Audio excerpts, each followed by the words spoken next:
So I trust you to amplify. Okay, for a final artist talk for today, I'm very pleased to be speaking with Aleix Plademunt. So please join me in welcoming Aleix.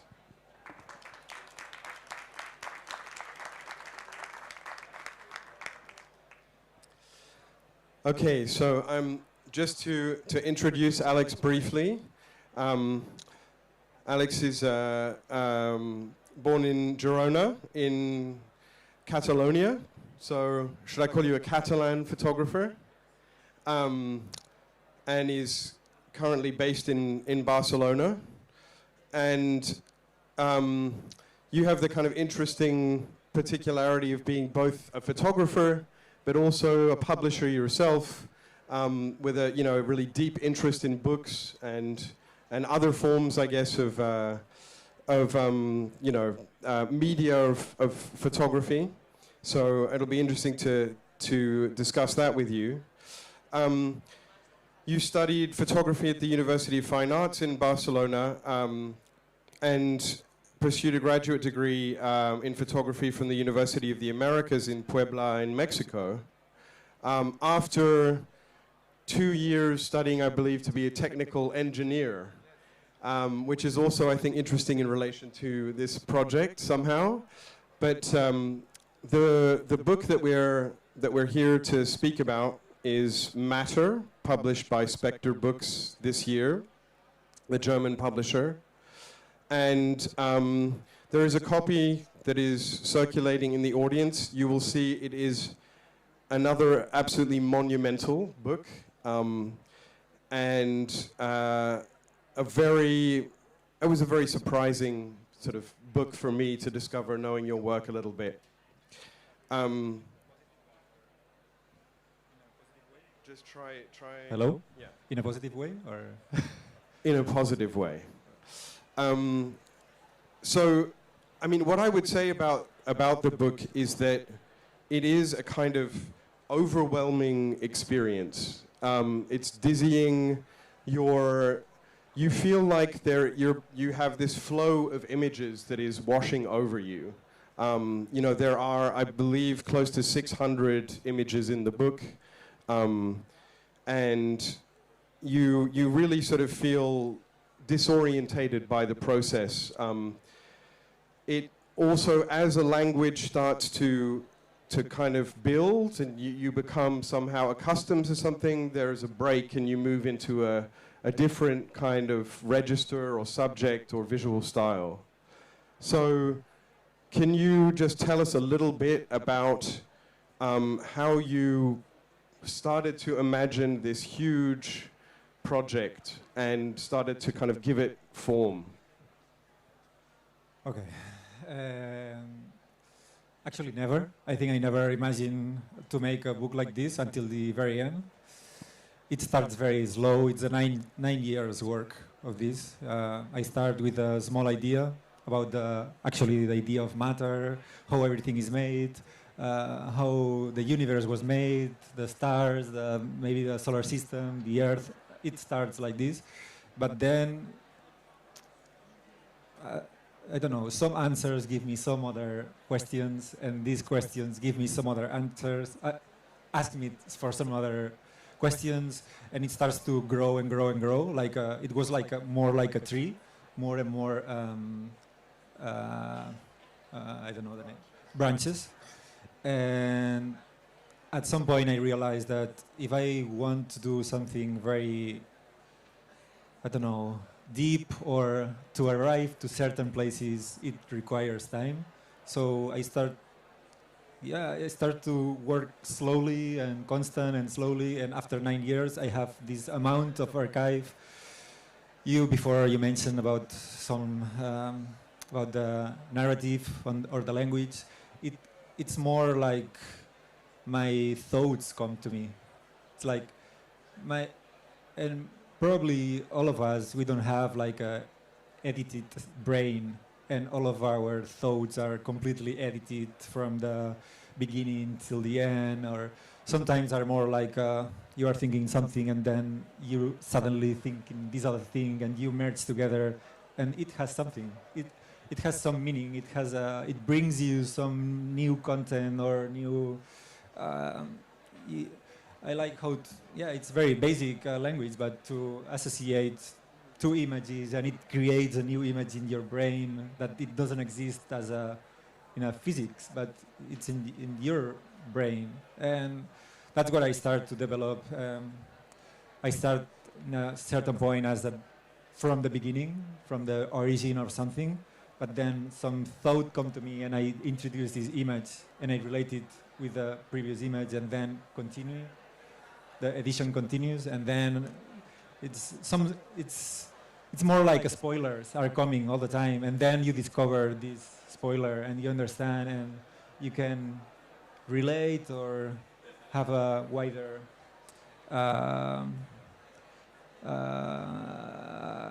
thought or perspective of some ideas.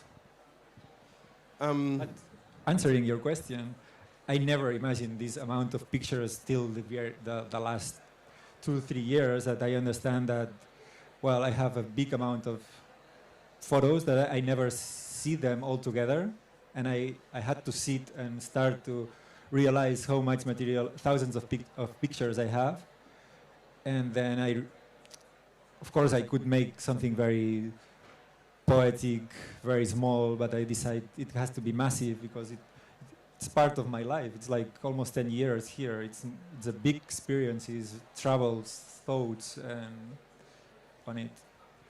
And looking at these images and looking at the book, I wondered if this project had been you sort of looking back at your archive and borrowing from different projects to constitute the material. But from what you're saying, it sounds like this was built as a project in the process of taking these images. Is that right? It's actually it's a book full of micro projects inside. I don't know. I made this trip to, I don't know, Amazonic jungle in Peru, and I decided to use 3 pictures there, for example. Or there's many trips or a big effort. Like I made 2 trips to the supposedly the oldest tree on Earth in Sweden, and I used 2 images from this trip. Then I come back because I thought that it was nice to come back, and I was shooting a film at the time, and I wanted to record for a movie. But in the beginning, I made like a very long trip, just only to use 2 images, and I have much more images. But I realized that, well, this is not a book of this tree, but this tree must be on the book at somehow. So that's why I understand myself. It's a book of small projects or small ideas. For example, there's in the Amazonic, I wanted to photograph the rubber trees used during the Spanish colony in South America and Peru. And I make this trip to Peru, and I discovered, I didn't know that exists a town called Iberia in the Amazonic jungle. I used 2 images on the book. It's what I need or what I wanted to. But at that time, I realized that maybe it would be nice to make like a proper book of this very small chapter. And I decided to make a spin-off, like 160 pages, because it was like 160 years from these issues. And I published a small book from that. But usually it's like, Okay. It's interesting, your analogy of the tree and the branches and these micro projects, and as a way of understanding the mechanics behind this book. There's something else that struck me when I looked at the book, is that I felt like I was looking at a scientific publication, maybe in the layout of the book, the numbers that are next to each image, and a language that we're used to seeing in a kind of technical publication, or maybe in a museum catalog or something of that nature, but where all the text had disappeared somehow. I'm wondering if you had some references in mind in terms of a type of publication when you were working on the form and the design of the book. Well, I have these, at some point it's these scientific catalogs of plants or whatever, that at the end there's all of the information about, but where this book has a lot of layers of content. If you later take the time to see some of the pictures or some of these, for example, this is Patrice Lumumba, and during I was in the opening of the small square in Brussels, and I was in the opening days, and it was a small capture with this picture is Patrice Lumumba, and there's some text that explains Patrice Lumumba was the first president elected democratically in Congo, blah, blah, blah. And it was like a moment that in Europe we need to close certain issues that are still open regarding to colonialism, and it seems that with this opening, everything was fine, and we make this bridge, and now we are brothers connected, which is not true. Nobody believed that. Institutions maybe does, but after I was in Brussels for 2 weeks taking pictures, and the day before to leave, I decided to come back to the square, and I find this picture of the Patrice Lumumba painted with a spray, and I realized that anything was repaired at some point. So I don't know why I start to talk about this picture, but I mean every image has a lot of layers, but I really trust in the photographic language on itself, that every image has something. You need I stop or? No. Okay. Otherwise I can stay longer. But at the end, I didn't want to put the captions on the picture because I liked the reader has to discover or to interpret or to figure out what is happening. But it was very important for me to have all of this information about what every picture is. Otherwise, it's just a random pictures of aesthetic or whatever, of nice places, and it's not about this, the book. So I want to hide it, but I need to put it, and I like this idea to scientific text on the. Sorry. Yeah, I mean, I think that's another striking aspect of opening this book and going through this process that we spoke about of this kind of these different images, like following somebody's thought process, jumping from one thing to another, and then suddenly you come to the end of the images and you have this incredibly detailed kind of index. It becomes a new book. It does completely transform. It's also, it's not just a kind of brief description. In some cases you have long texts associated with some of these images. So, so that was something that was very important to you, to provide context to these individual images for the reader to kind of explore and make sense of. Yeah, to provide the content on itself, because these two pictures, it's very geometric and it's a very basic form, like a black square, white circle. But this is the oculus of the Pantheon in Rome, a temple dedicated to the gods of the sky, and at the same time it works as a sun because it's the only point of light on the temple. And the cover and the back cover, it works like more like the object, a picture of the sun with a telescope, and the icon of the symbol of an interpretation of the sun in a certain culture. If you don't know this information, it's just two circles, which is okay, because it requires it's like a white paper. You can imagine whatever, and I also like this idea. That's why I don't put the caption just behind. But at some point, it's very important. Otherwise, you cannot understand why I photograph some places, or I decide to travel to certain places, or to photograph on that way, or revisit, or to be on the certain time on that place, or everything becomes poetic, aesthetic, but the book is critical. It's The book is? critical. Critical. Mm-hmm. Yeah.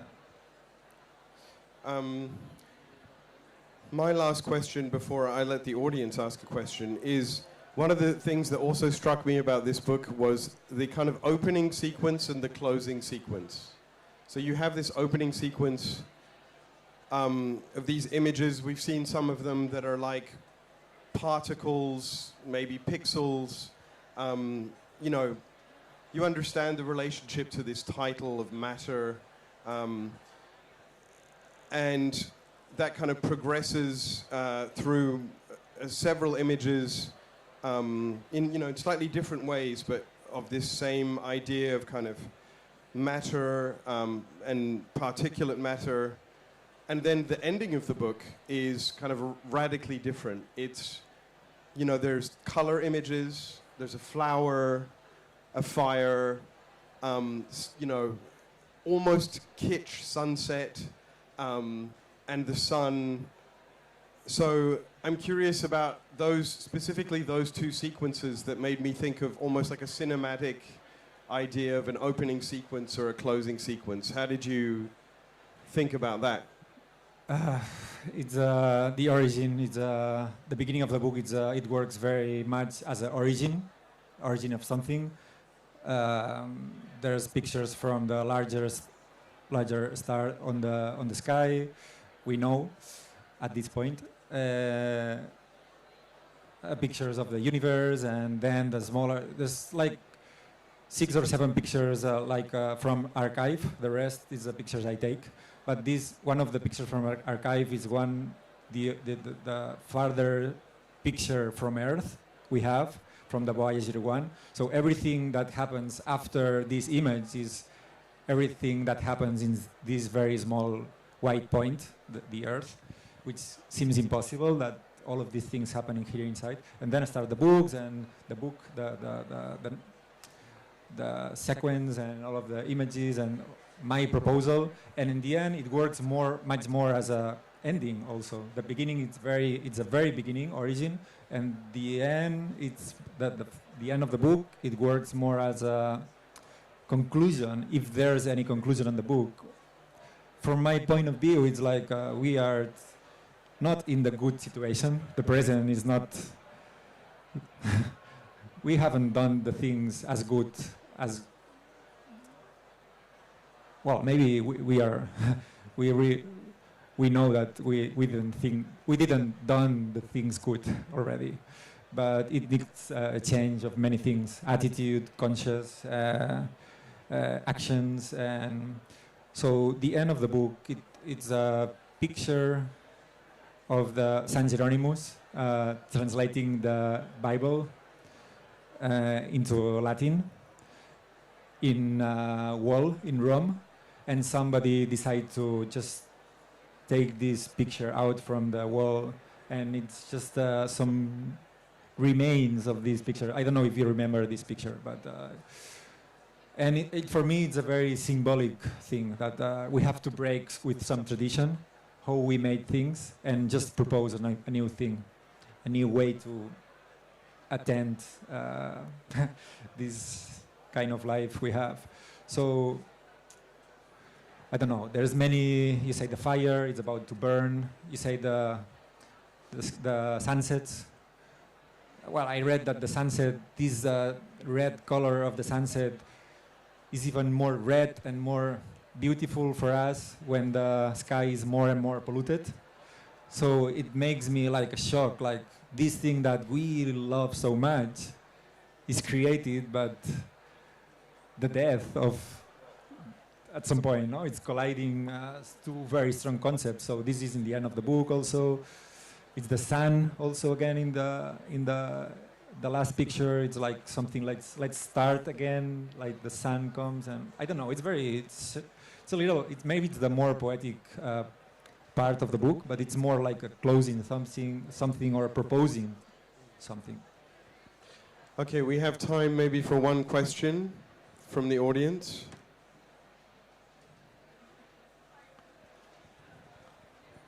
No questions from the audience?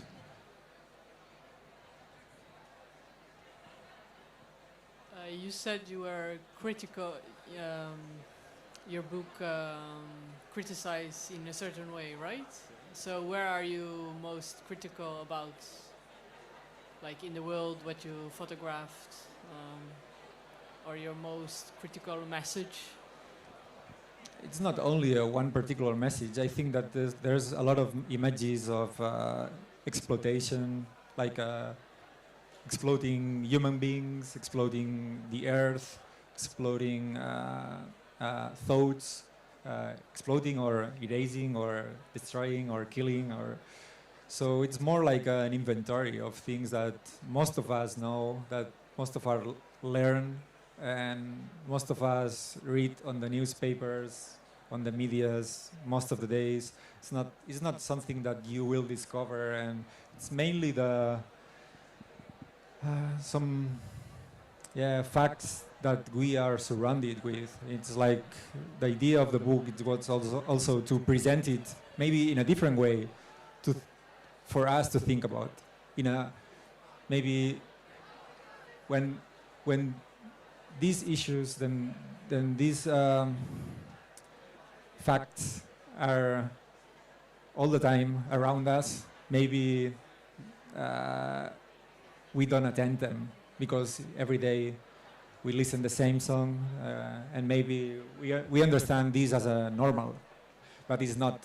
Some things are not normal at all. So the idea is to present some of these facts in a different way for us attend in a, I don't know if my English is but I understand. Yeah, I understand the idea. Yes, So there's not a unique thing, but there's plenty of things that from the atomic bomb, from the colonization in Congo, South America, I don't know. It's like an invitation to take a critical perspective on the world. Oh, thanks.